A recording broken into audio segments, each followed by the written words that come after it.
In this episode, I've got 4 mistakes that people are making with their business podcast and what to do instead. And actually, number 3 is one of the ones that drives me crazy the most.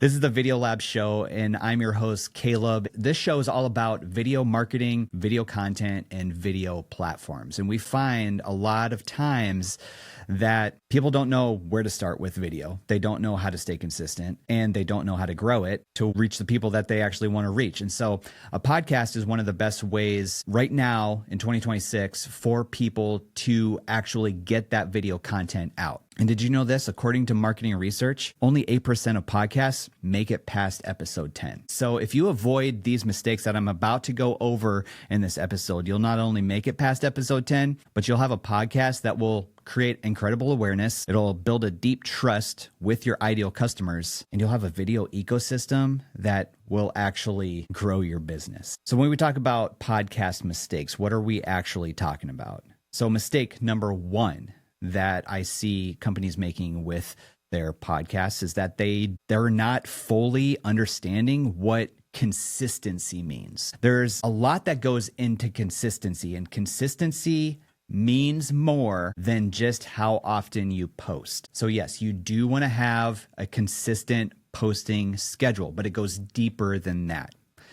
What we recommend with our clients is that you actually post 1 episode every week. So that right there, the posting cadence, we call it, the posting cadence, that's one aspect of consistency. But to go deeper into fully understanding what consistency means, you want to be consistent with your message. And so the way I like to think about this is like, let's say I understand that your company, your business might do a ton of different things, maybe has a ton of different services, different products.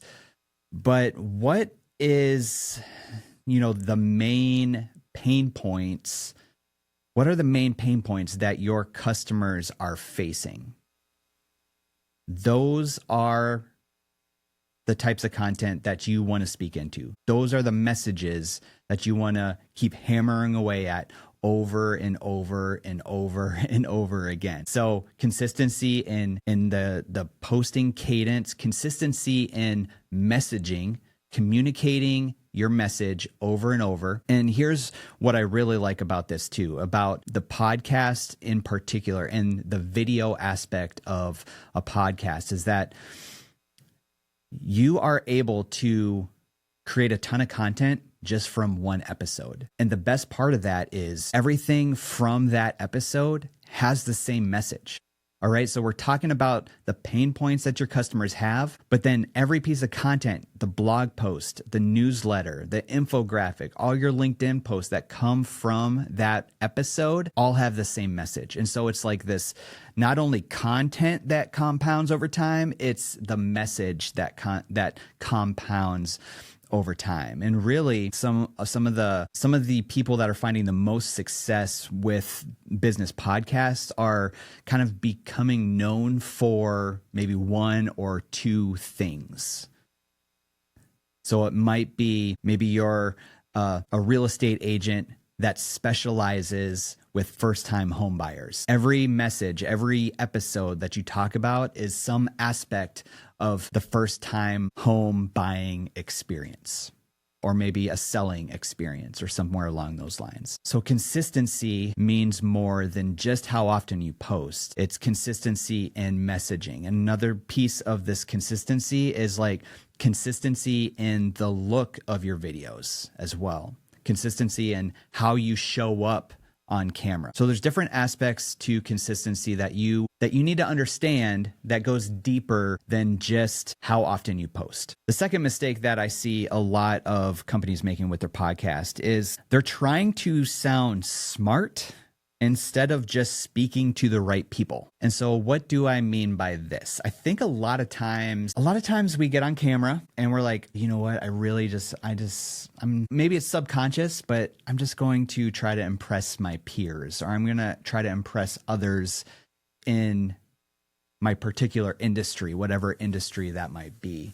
Because sometimes we're kind of afraid that what other people in our industry might actually think of us if we're making these videos, making these podcast episodes. And so sometimes we go into making our podcast episodes with that in mind rather than just speaking to our ideal customer. And so this takes on a few different things.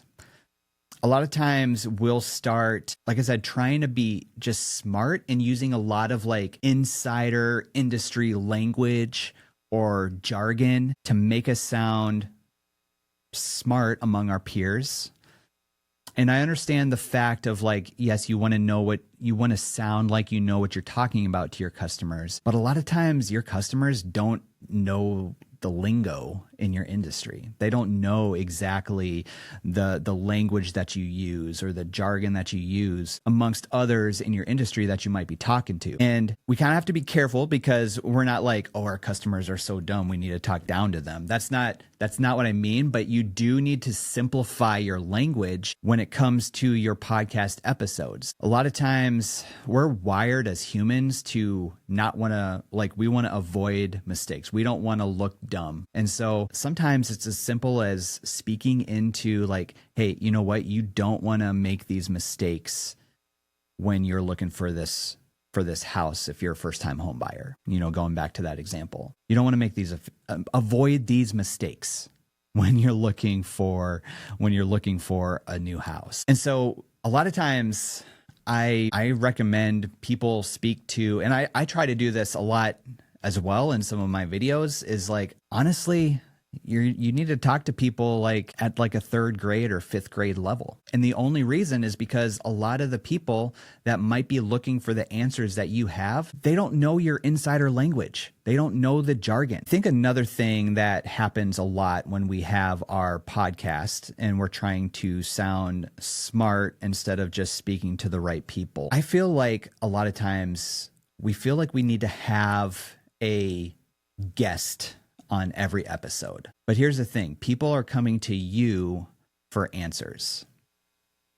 And you need to be the expert of your own show. It's okay to have guests every once in a while. That's fine. Sometimes we're like, okay, I want to show like how awesome of a show I have, and I want to bring all these guests on and things like that. But when it comes down to it, you know, you want to be the expert of your own show because you want to show up that way. You want to show up as the expert. You have the answers to the questions that they have. And so a lot of times we don't necessarily make our episodes in a way that speak to the right people. So that's mistake number 2. Make sure you are creating your episodes, making your episodes, and speaking in your episodes for your ideal customer. First and foremost. All right. Mistake number 3. And this drives me crazy. I wish I had a lot more control over people's podcasts in some ways, because this drives me crazy. And it's episode titles. A lot of times what I have seen, especially with company podcasts, is the way you are titling your episodes. For example, you might title it episode 01 and then have the guest name. But what does that say? Nobody knows what that's about.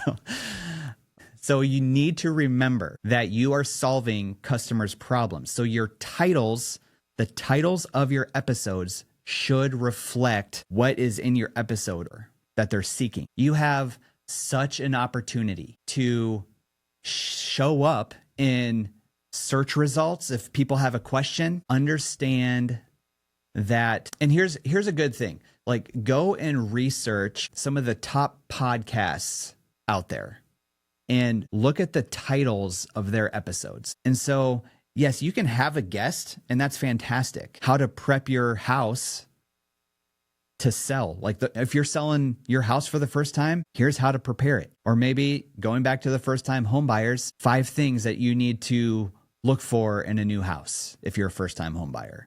Make your titles helpful or something that somebody would actually search. All right, that is totally a soapbox. Number 3 is totally a soapbox. But please title your episodes better than what you're doing. All right, mistake number 4. And this one's pretty unique. So one of the things that I encourage people to do is lean into what I call their unfair advantage. And so mistake number 4 is not leveraging your unfair advantage. And so what is an unfair advantage? A lot of times you as the expert, you have a history of doing what you've done for a long time. Lean into that in your episodes. Speak about your experiences. Maybe you have a unique hobby that you do that is relatable to a lot of other people. Maybe you're a finance guy that loves fishing. You know what? You can take lessons that you've learned about while fishing and apply those to finance somehow. I'm not that smart. I don't know how to do that, but I'm sure that you could. Maybe your unfair advantage, and this is a very unfortunate situation, but maybe you've gone through some type of health scare in the past that you learned a lot from. You sat in that hospital bed just thinking about life. You're thinking about all of this. You know what? There's other people that have gone through similar health scares. Those are things that you can bring up in your content, in your podcast episodes that are teaching moments. You can talk about those things. Use those to relate to people. Humanize your content. Humanize your podcast episodes. That's what an unfair advantage is. It's things that are relatable, things that people can be like, oh, you know what? I know somebody that's going through that. I'm going to send them this episode because I think that would be helpful. Things that make people go, huh, I never thought of it that way. It's interesting. You know what? I'm going to watch another episode of this. And so it's those little aha moments, little things that are relatable, experiences that you've had, things that you can tie into your podcast episodes that help humanize your content. So a lot of people, they're just talking about point, but not like making it human, if you know what I mean.